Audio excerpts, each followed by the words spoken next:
This is the Grand Western Canal, a canal that starts in Tiverton and heads north for around 10 miles and then just stops. Despite that, it's a very picturesque walk. It goes through a country park and it's well worth the trouble of walking this canal. Originally, this canal was going to be extended in both directions, so southwards it would have joined up with the Exeter Canal, and northwards it would have joined with the Bridgewater-Taunton Canal, and eventually the plan was to put a canal that went from the Bristol Channel in the north down to the English Channel in the south, and ships would then avoid having to go around the dangerous area of Land's End. That project was never finished, and what we're left here is a 10-mile section of the canal which kind of starts nowhere and goes nowhere. One of the things you can get at the beginning of this canal is a ride on a canal boat towed by the horse, and here is one just leaving the Tiverton Basin.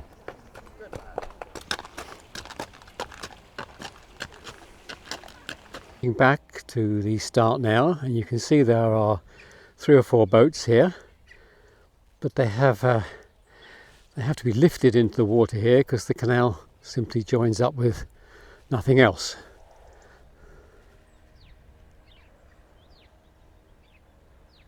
The car park beneath you is for those people who want to enjoy the canal, but you can see we're above house height here. We're looking across at the Devon hills over the houses. I've travelled just over a mile now from where we started, and you can see we've got into a really lovely rural situation. We've passed the houses on the outskirts of Tiverton, and I'll just pan round and show you the views we have here. And just turning around to the way we've just come. Really peaceful spot.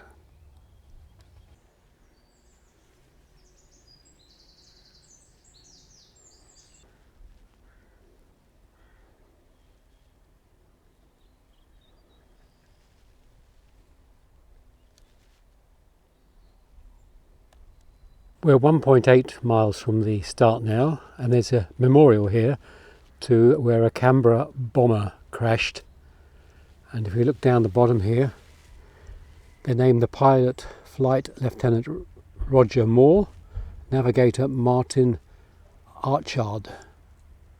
Crashed here in 1961.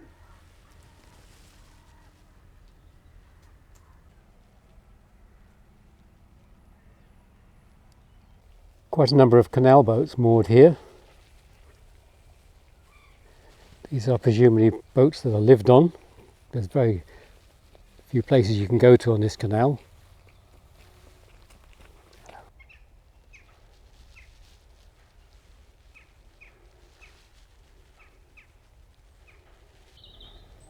At 2.5 miles we're passing over a very short aqueduct, and they've put an information board up here about it which tells us the only surviving aqueduct of the Devon section of the Grand Western Canal, built in 1847.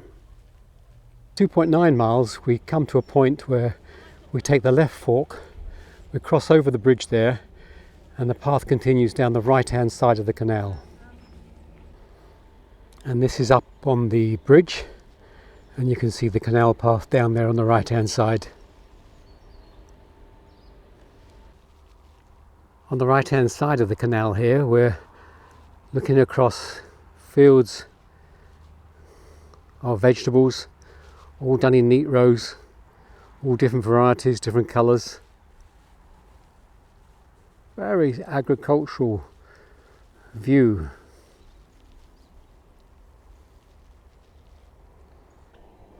We're getting close to 5.5 miles now.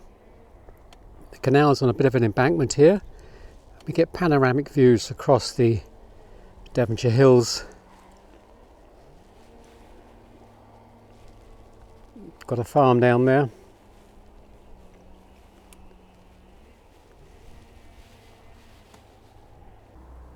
At 6.5 miles, we've reached the village of Samford Peveril. You see there's a few houses here. I believe there's also a pub.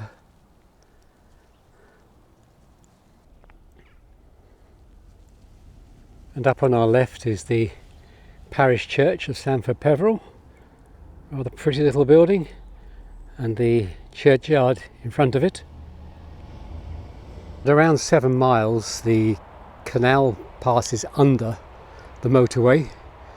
So there's a little bit of traffic noise here.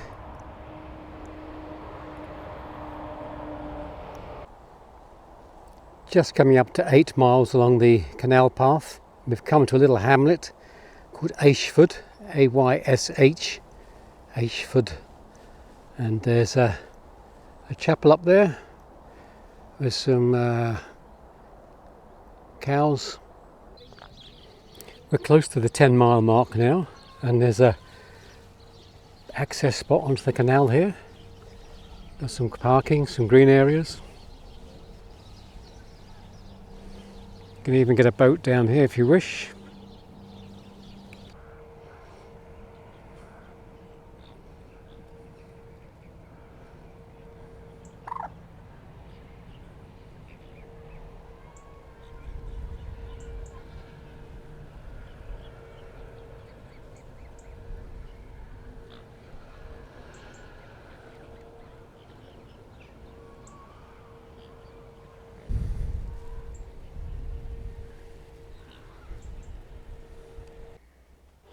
Well, we've completed 11 miles and we've reached the lime kilns at Lowdwells.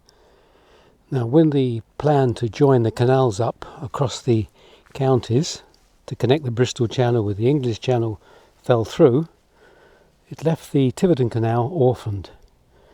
And really its only purpose after that was the shipping of the lime from the lime kilns down to Tiverton. Just past the lime kilns, the canal, rather overgrown now, enters the short Waytown tunnel. Our path takes us up over the top and down on the left hand side. At the other end it's also extremely overgrown, not used by boats anymore, but that's the other end of the short Waytown tunnel. Now if you can hear banging in the background, that's because we're close to a firing range of some sort. Well, that's 11.5 miles along the Grand Western Canal, and we've reached the end. This is Lowdwells Lock. That's it, that's the last of the water there in those reeds. Over here is the remains of the lock, and that then joined into what was called a tub canal. And that took the boats further up to join the Taunton and Bridgewater Canal. There's very little left of the next section. You can see the line of the water down there, but it just disappears after this, and occasionally you find it in the countryside. Maybe one day there'll be a canal restoration project which will complete the remains of this tub canal up to Taunton. I don't know how feasible that would be, but it would make the Grand Western Canal useful. At least it would connect with something else. Anyway, this is the end of my 11.5 mile journey along the Grand Western Canal. Very, very pleasant, very rural, very, very enjoyable. And I'll leave you there then. Till the next time.